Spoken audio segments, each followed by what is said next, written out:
Hey guys, welcome back to my channel. In honor of May the 4th, I'd like to talk to you guys about certain upgrades I'd like to see applied to the Galaxy's Edge given the park's continued closed state, which would be the perfect opportunity to make such changes. I'll also be going into detail about how this personal wish list could be achieved, starting from easiest to hardest. Here are my 5 things I'd like to see brought to the Galaxy's Edge.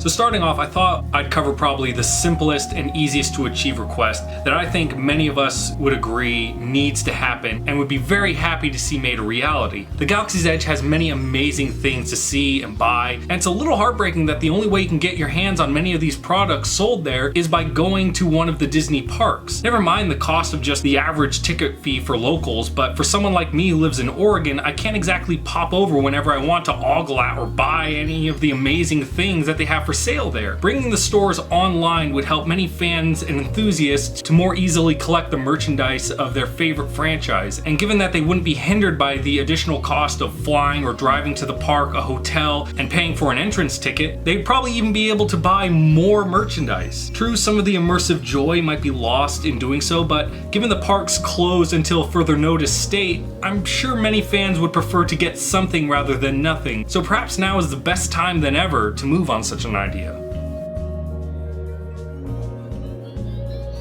What I'd like to see once the park reopens is a unique scavenger hunt. Now I understand there is apparently something like this already present at the park, however I believe it's more of a personal exploration of the park to just find Easter eggs rather than an official immersive experience like the one I've thought of. Throughout the park there's many characters wandering around that you'll have the chance to run into during your time at the Galaxy's Edge. From Rey and Chewie to Kylo Ren and his stormtroopers to a mysterious rebel spy, it'd be really great to have a unique scavenger hunt that would require people to interact with these individuals where you can perform small tasks for them and receive a nifty little reward, as well as get participants to choose a side. Help Rey and the rebels cause trouble for the First Order, or maybe help Kylo and his minions track down and capture the rebel spy of Batuu.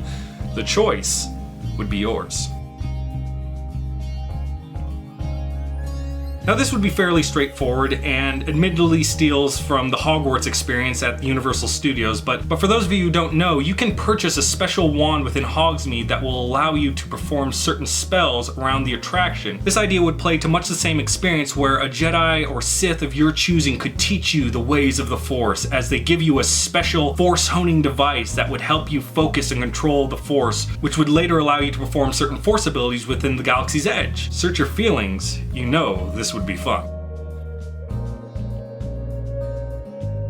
When attending the Galaxy's Edge, there's a lot to see, lots to buy, but until very recently, there wasn't that much to actually do. Sure, you can go and pilot the Millennium Falcon, one of the funnest rides I've experienced at Disneyland ever, and they've recently added the Rise of the Resistance ride, which from near as I can tell is more of a sit back and let the ride drag you around these cool and interesting settings while animatronics entertain you. But beyond that, and the lightsaber building experience at Savi's workshop, the attraction feels slightly empty of things to do to pass the time. And this is an amusement park with some of the greatest rides in the world. So let's add on to that. Now imagine, you're led into a hangar. Maybe you and a co-pilot take a seat in your own pod racer. You put on a specially designed virtual reality helmet. The pod pulls forward as the hangar doors open up in front of you, revealing a large open stadium. In reality, is just a large screen that the helmet is projecting the pictures onto. You can hear the crowd cheering as around you other pods line up next to you who are also other park goers, such as yourself. A hovering timer counts down over you as you rev your engines and you take off at the sound of a horn. The game keeps track of you and the other players as you race around the track, while your co-pilot is responsible to keep you running at top speeds, because running into other players and objects could slow you down. You zoom past one another in a neck-and-neck race to the finish line as fans blow in your face and the pod rattles and shakes to simulate the speed you're going. Will you be the first to cross the finish line?